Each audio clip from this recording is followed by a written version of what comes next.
Trump यांनी युद्धविरामाची घोषणा करताच सोन्याला झळाळी आल्याचं पाहायला मिळत आहे। 2 दिवसांमध्ये सोन्याचे दर 10,000 रुपयांनी वाढलेत।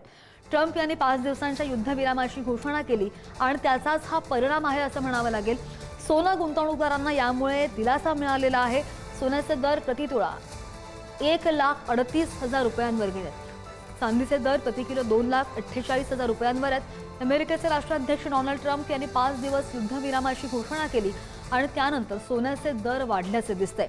इराण इस्रायल युद्ध सुरू झाल्यानंतर सातत्यानं सोनं आणि चांदी आपण पाहतोय दर त्याचे कमी जास्त होत आहेत। मात्र ट्रम्प यांनी जी घोषणा केली युद्धविरामाची 5 दिवसांच्या, त्यानंतर सोन्याच्या दरांनी पुन्हा एकदा उसळी घेतल्याचं दिसतंय। 2 दिवसांमध्ये सोन्याचे दर 10,000 रुपयांनी वाढलेत आणि त्यामुळे सोनं गुंतवणूकदारांना काहीसा दिलासा मिळाला आहे। जळगावच्या सराफ बाजारामध्ये सोन्याचे दर प्रति तोळा 1,38,000 रुपये आहेत, तर चांदीचे दर प्रति किलो 2,48,000 रुपये इतके असल्याचं कळत आहे।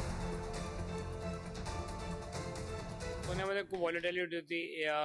एका वर्षाचा सोन्याचे भाव एका महिन्याचा सोन्याचे भाव 1,30 ते 1,80 झाले, परत 1,80 वरून 1,65 आले। तर कुठेतरी ह्याचे मोठी उठापटक होती सोन्यामध्ये, खूप वाढलेली होती, व्हॉलेटिलिटी खूप होती। पण प्रत्येक आपल्या इंडियामध्ये तरी प्रत्येक भावात ग्राहकांनी सोनं घेतलेलं होतं।